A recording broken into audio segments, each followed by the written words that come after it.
Hanba maktada akoi punamakpu sembiba Prabhu Ishor mahakpu thagat minasi silanau sing Ishor bu yam thagali ngasi asigum laba Ishor gi wahai asengba achumba paminaduna aikoi amaga ama pukning thogat minabagi matam phangbase aikoi yamna laibak phabani Prithibi Malim Sintungna Oiriba Chathariba Khanna Chaina Bagi Lan Songna Bagi Yengthina Bagi Aduga Kalak Mihauba Mayamasina Pik Thanduna Aikoi gi punsida Awaba Kaya Thengnai Aduga Mi Khradi Ngasi Aikoi Gumna Masa Masagi Mayumda Masa Masagi Khulda Hanagumna Leibangamdaduna Mafam Tongan Tongana Saitokduna Chenba Chatpa Mayam Leibasi Koina Ui Aduga Ekoi Kharana Masa Masagi Thabaki Matungina Tongan Tongan Bamafamda Arab Palamda Sumaina Ekoi Si Saitokduna Leiri Adumakpu Ekoi gi Leifamdagi Su Ishor gi wahai ase aikoi taminabagi damakta Ishorna sumaina lambi sembiba lambi pibiba ase khaluba matamdadi aikoi Ishor bu thagatpa matik chai Ishor bu thagat kadabani haibasi ahan mamaktada thamjage ichilinaw sing asi aikoi gi text asi 1 Peter chapter 2 gi verse 21 asi haktang yengmin asi ngasi gi maru oiba wafam haiba tare topic or title asi for to this you were called haibani Masigi damakta maram asigi damakta nakhoibu kaubire haibani silenaw sing Ishorna kaubiba ase makhal tongan lei ngasi gise karamba makhalgi kaubibano haibase ekoi nghaktang yengminasi 1 Peter chapter 1 gi chapter 2 gi verses 18 to 21 asi ai pathok chage Manipuri Bible da taminasi verse 18 Minai sa yamna kibaga loinana nakhoi gi mapu singi makha polu afaba amasung pukning Tapasingi makha ponbata natana nakhoibu thina tauriba singi makha polu maramdi Ishorbu khangbagi maramna kana gumba amana chumdana wahan bada nakhoina awaba khanglabadi madu thagat ningai ni nakhoina pap tawbagi damak nakhoina nakhoibu phubada khanghai rabadi maduda kari thagat pham leibage adubu nakhoina afaba tawduna khanghaina awa khanglabadi Ishorgi mangda masi thagat pham thoi maramdi asi phawba nakhoibu kaubire Kristanasu aikhoigi damakta awaba khangkhiba maramna nakhoina mahakki khongun lijanaba aikhoigi damak khudam ama thambiramle yamna mayek sengna Ishorgi wahaina aikhoibda khanghanbire to this you were called haibasi aina ngasai pankhibugumna Ishorna aikhoibu kaubibase tongan ba aspect kaya da aikhoibu call tawbiye number 1 call to salvation aikhoibu aran kubam phangnana bagi damakta kaubiba or call to serve magi thogan taunana bagi damakta kaubiba lai aduga Ishorna aikhoibu kaubiba ase yengba matamda asuki matik gracious thaujalga loinana aikhoibu kaubibani it is glorious yamna magul leiba adugumba kaubiba aduni silenaw sing Aduga ngasi mafam asida text asida aikoida uhanbase a new aspect introduce. Ishorna aikoibu kaubiba asida anauba makhalgi kauba se amuka aikoibu uhanbibani. A call to follow the Lord Jesus. Jesus Christabu aikoina magi khongul liba haiba tare magi khongul liba magi tung inba asigi damakta aikoibu kaubani with special focus on suffering. Jisugi tung inba magi khongul liba asida tongan ba makhal amuk lay adumak pu ngasigi text asida takpi badi it's focus on maru aina suffering awa ba khang bagi khanghai bagi maram asida ekoibu kaubi basi takpi. The call of the Lord Jesus Jisubu ishor mahakna mapa ishor na kaubi base karam haina tawi haiba kanda he fulfilled a call from God the Father. Mapa ishor na kaubiba adugi matung na inna chap chana mahakna khuding makse mapung phahale. He would be sent to redeem mankind from sin and Satan. Pap amadi Satan gi khutagi ma ko mioiba khuding mapukan binanaba mahak pu tharak pa se mahak khangi. And he would have to fully obey the Father's plan of redemption. Miyoi bai khoi khuding mak putai bang panda leiri bai khoi khuding mak sibu kan bina na bagi damakta ishorna thamkraba plan kan bina na bagi damakta sembi kraba plan asibu loi na mak mahak na inna channa na bagi damakta ishorna mahak pu kaubani aduda mahak na tauriba ministry asida kari yaubano haiba tarabadi jisugi taibang panda leiringai gi magi ministry da. Number 1, preach. Mahak na sargamalem gi maramda ishor gi ningthau leibak ki maramda pau sandok tuna mafam tongan na mahak satlami madu mahak ki ministry da yawi and to teach pau sandok pakhak tanatadana khuding makase mathang naina takpi tambi base ekoina uba phangi aduga loina na heal ana ek leiba haksangi oiba darkar oiba mayam asisu mahakna mapung phahan birami ana bakaya su phahalami aduna mapa ishorna mahak ase taibang panbu kanbina na bagi damakta kanbiba mapu oina thabirak paga loina na in order to be the savior kanbiba mapu ama oina na bagi damakta ma kari taubatai haiba tarabadi. Number 1, he would have to endure suffering. Awaba khanghai ba haibasi mahak taubatabani masi mahak khangbatabani masi yawkhrabani kanbiba mapu ama oina na bagi damakta and he would have to even be put to death siba phau bagi kari haisra ishona adu phau bagi level da mahaki damakta loina tauhanning ba asi leibani mahak asi hat kadabani haibasisu loina laikhrabani aduna taibang panda leiriba pap chenba ekhoi asibu pap amadi satan gi khutagi kanbina na bagi damakta Jesus Christa ishor gi machanupa asibu ishorna siba phau bagi damakta kaubi khrabani. The Lord Jesus was obedient to the Father. Prabhu Jishuna ishor mapa ishor gi kaubiba dugi matung ina mahak yamna haiba inba ama oina khuding makase pangthoklami completely amata chithadana haibani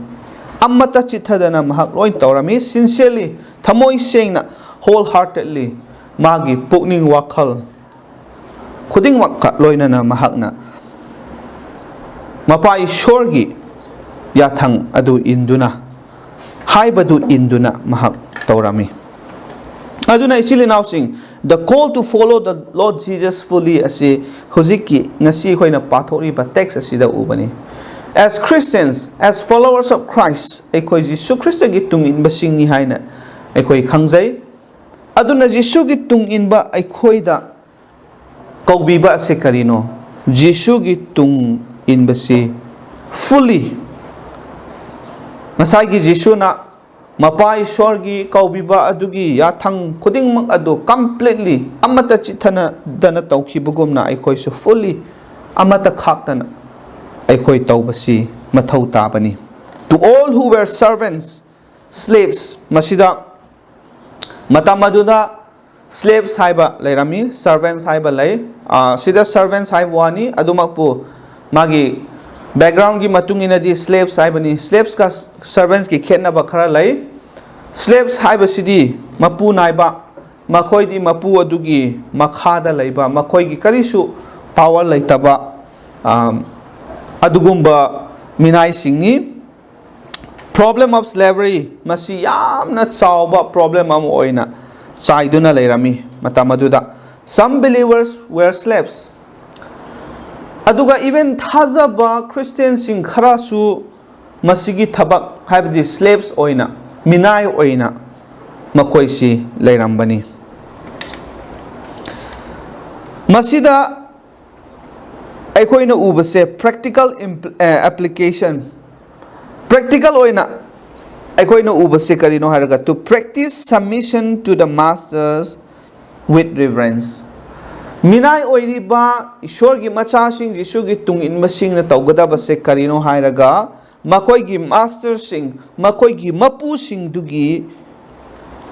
Makhapo na makoi Chatkadabani Makhapon madukhatanate with reverence Ikai kumna bagaloina na Makoina Makoigi Makhapo laga lagadabani haibani. That is what the servants or believers who are servants must practice. Masi Ishorgi calling aduni. This is to be done even if the masters were very harsh. Yamna satiba yamna karihaishira wa yamba nuaitaba tina tatita oidana taubidaba adugumba master sing mapu oirabasu ekoi makoigi makhada submission no look saraga aduga makoigi makha polaga makoibu ikai kumna base masi ishorgi apambani. Christians behavior for slaves enjoin Christian behavior ekoigi Christian amagi lamchat sajata slaves oirabasu masida yaubase karino haraga to endure grief ekoigi punsida slaves oibasingi punsida matamaduda ngasai phataba minungsi leitaba master sing mapu sing duna makoibu thina tauba matamda yamna makoi pukning sokani pukning kaigani awaba tagani adu phawba makoi endure tawgadabani khangadabani haibani ko ishorgi wahai sena takpi base to cope well even if there is suffering wrongly nangna landrabasu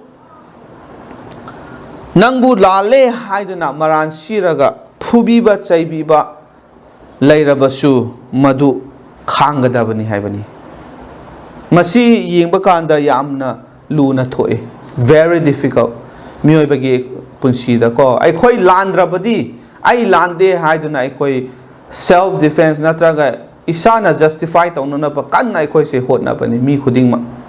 aduma puishorgi wahai takpi badi minai oiba singna migi makhada thabak tauba matamda awaba kaya thengnagani nakhoi bu chumdaba phawbada maran pirakpa yawgani nakhoi bu physically even harm tawrakpa yai adubu nakhoi endure taw hai masi yamna awaba thabak amadi oi makha amuk yengsi physical beating even physical beating ko hakchang khut yauna khut tharak pa phawa yawbi yai some harsh masters physically beat their slaves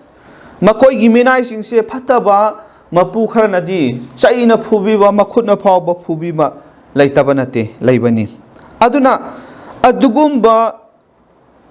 condition the phawba da adugumba situation the phawba such suffering must be taken patiently yamna kari haisira tapna patiently khanglaga ekoi laigadabani hai shorgi wahai gi matungena especially when the slave is at fault maru aina lan khraba aduga aigi mapu aduna aigi master aduna aibu phubiraba chaibiraba madudadi hena akhoi se tuminna lairaga khangnaga akhoi madugi awabado mayoknaba tabani even aina landraba phawbadasu akhoi masida khut hanba natraga aibu maran siye haiduna chumdaba maran sibire haina akhoi complain tauba karisu yade sorgi wahigi matungena. Harsh treatment may also be meted out wrongfully, right? Ngasai hairiba phubi chaibi base chumdaba maram nasu aikoibu phubi ba chaibi basu laikani. When one does good things, kanagumba mana achumba thabak tauraga, but suffering has to be endured still. Aikoina achumba tauba afaba tauba aranbadi suktau taudaba aduda phawba aikoigi mathakta sigumba thina taubiba chaibiba se laklabasu aikoi endure taugadabani haye. If one bears suffering patiently, kanagumba mana magi awabadu adumaina kuina khangba ngamlabadi, this is good. Madu yamna phabani ishorgi mityengda. This is good and this is commendable. Thagat payaba haibado ngasai koina pathokhibudo ko thagat payaba or thagat pham thoi haibani karigumba aina lalaga aibu phubi bai bu chaibiba adugi chaina do khangbadudi aigi marangi matungina phangbanina phangpham thoe adubu aina di landaba aigi marandi leitaba aina di soidaba adubu maran pibiraga aibu chaibiba phubiba matamda aina madusu amu khanglaga laiba tarabadi madu thagat pham thoi madu phai haibani ishorgi wahaida aikoina ubase. This is following the footsteps of the Lord Jesus Christ. Masimakni Jisu Christ gi tung inba magi khongul liba haibase. Jisu gi maramda aikoina gospel singda paba matamda khangi. Jisu gi maran karisu laite Mana karisu soy kiba laite ngangba sakpada chatpa taubada adubu maran laitaba Prabhu Jisu Christabu phubiba maran sibiba even cross the heart piba aikoina ubani maduda mahak karisu ai lande haiduna mahakna defense tauba laite. Christian aikoi gi punsi yengsi ngasi kanagumba mana aigi maran atabada maran sirakpa matamda karam haina aikoi react tawi karam haina respond tawi ai lande haiduna aikoi ngak haigat laga fight back maduda aikoina ngamnana ba honaba adu khaktani ayambase adubu ishorgi wahaidi yingba kandadi even lanna aibu maran pibi ba sibi ba aduga aibu asumaina ot nei bi batarabasu khango haibani aikoi isa isana masi khanminasi aduna actually now sing aina ngasi mayamda thamjaning base sorgi wahigi matungina be challenged to fully walk in the footsteps of the Lord Jesus Christ. Akor Prabhu Jisu Christ gi khongol li base khitang khak step ama ani khaktang inba na tabida fully aikoina ngamjaba thakta Jisu gi tungse ingadabani nungaiba harauba awaba kaya thengnarabasu Jisu gi tung inbase mapung phana inma ngamnana ba aikoi hotna ba darkar oi haibasi ngasigi yamna maru oiba point aduni aduga loinana this is the call of God to all followers masini ishon aikoi bu kaubibagi maram ase Jisu Christ gi tung inba khuding makki damakta ishona aikoi bu kaubi base awaba khangba